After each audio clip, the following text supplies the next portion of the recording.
¿Estás preparando para un examen en inglés? Pues hoy vamos a hablar de unos pasos que deberías hacer para prepararte, para aprobar el examen con éxito. Soy Chris de My English Goals y cada semana enseñamos estrategias y lecciones para ayudarte a mejorar tu inglés. Si tu meta es dominar el inglés, suscríbete ahora para no perderte nada. En este video hablo con mi amigo Rory, que prepara alumnos para exámenes en inglés, y él va a dar los pasos que él recomienda para prepararte bien para un examen. Vamos a hablar en inglés, así que si te cuesta entender, activa los subtítulos y espera hasta el final del video, donde Rory va a hablar de un curso gratuito que tiene para ayudarte con los exámenes. Empezamos. So Rory, welcome to the channel. Why don't you tell us about yourself? Hello Chris, thank you very much for having me.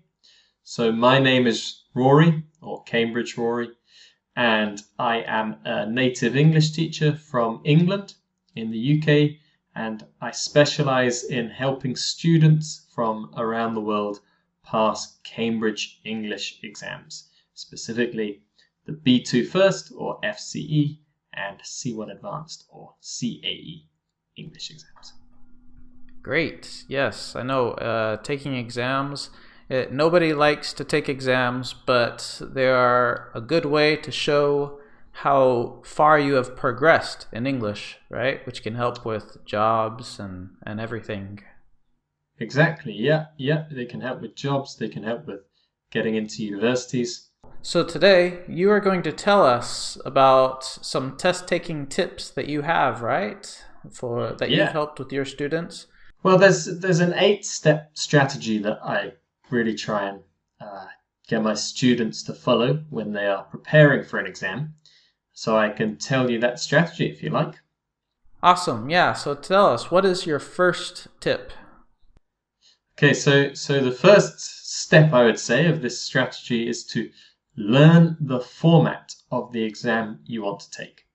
So, for example, most of my students want to take the FCE exam, and so I tell them to learn the format, and there are 5 exam papers, so you should learn how long each exam paper is, how many different parts each exam paper has, and what the questions look like that you need to answer. Yeah, those exams can be very intense, huh? Yeah, some of them, they last like 3 or 4 hours. Yeah. I mean, they can be really intense, yeah. Awesome. So what's the next step? The second step is to learn a strategy to use for every different part of the exam. So for the exams which I teach, I have strategies for all the different parts. So I would recommend checking out my website for those specific exams. But for other exams, you can do something like type into Google, for example, IELTS Speaking Part 1 strategy. But yeah, there are lots of tips and strategies on the internet, and maybe a different strategy works for a different person. So have a try of some different strategies, see what works best for you. That's the second step. Okay, cool. And so I've linked to some of those strategies you've mentioned in the description, so we can check them out. Okay, great. What's the next tip you give? The next step? Okay, so the next step is, once you have found a strategy that works for you, then you need to practice using this strategy over and over and over again. So there are lots of free exam resources that you can find on the internet, but I would recommend buying a practice book for the test that you want to take. And then every time you're doing those exam exercises in that book, use the same strategy every time. And then you get into the routine of using the strategy, and you become quicker and more effective in the exam. Just like everything, it becomes easier with repetition, right? Yeah, practice makes perfect, eh? So you can find some of those book resources in the description as well. Okay. All right, next. What's the next step? Okay, so the next step, once you've practiced using the strategy, then you want to measure your progress. I recommend doing this with sample tests or sample exam papers. You should know how many marks you need to get in order to pass the exam, and then measure how many marks you get during your practice sample papers and see if you are ready to take the exam or not. Yeah, that's good. You don't need to get 100%, right? What's the typical percentage you need? So for the exams that I teach, they need about 60%. And that's average across all of the exam papers, about 60%. That is achievable, huh? Yeah, it is achievable. I always recommend for my students when they're doing sample papers, hopefully they should be averaging about 70% before they go to the exam. That's what I suggest. Okay, cool. So what's the next step? Step 5, right? Yeah, exactly. So step 5 is optional. If you have some really weak areas that you have noticed from your sample papers, then the next thing is to practice specifically on those weak areas. So if, for example, you know that your use of English or your grammar is really weak, then pay particular attention on that part and do some more practice exercises for that specific part. Good, yeah. And step 6? So step 6 is to book your exam. You can.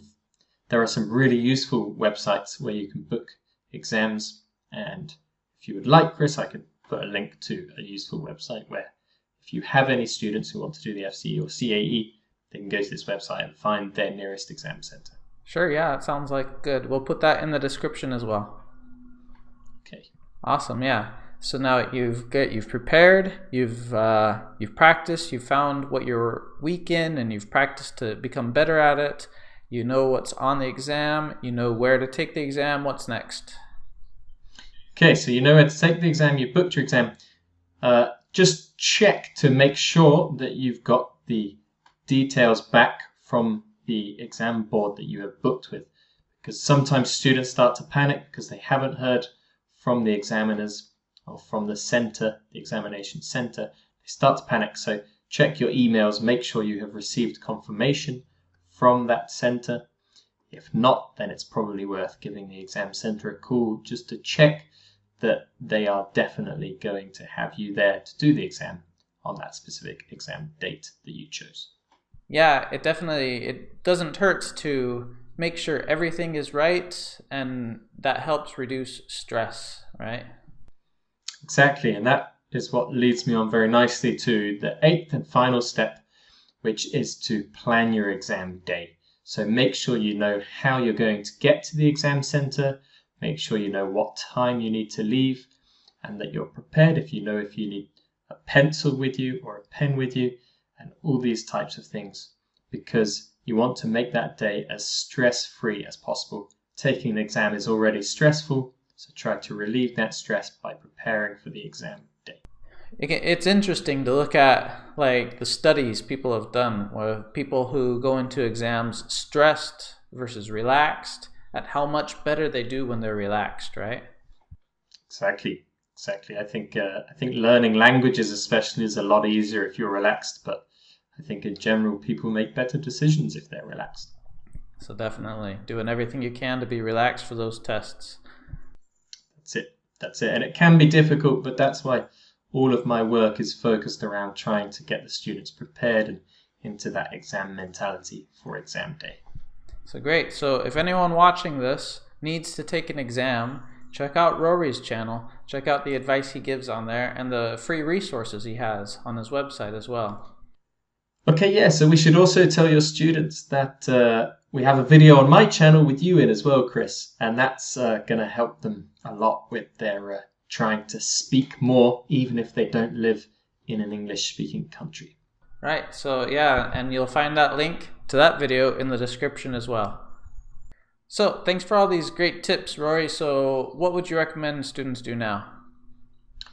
Okay, so if your students want to take an exam, then I recommend signing up for my free B2 First, that's FCE, or C1 Advanced, CAE course. It's completely free, and I can give you a link where your students can do that. And if they're not preparing for an exam, then I recommend immersing themselves in an English-speaking environment as much as possible, and the video that we did for my YouTube channel will help them to do that as well. Great.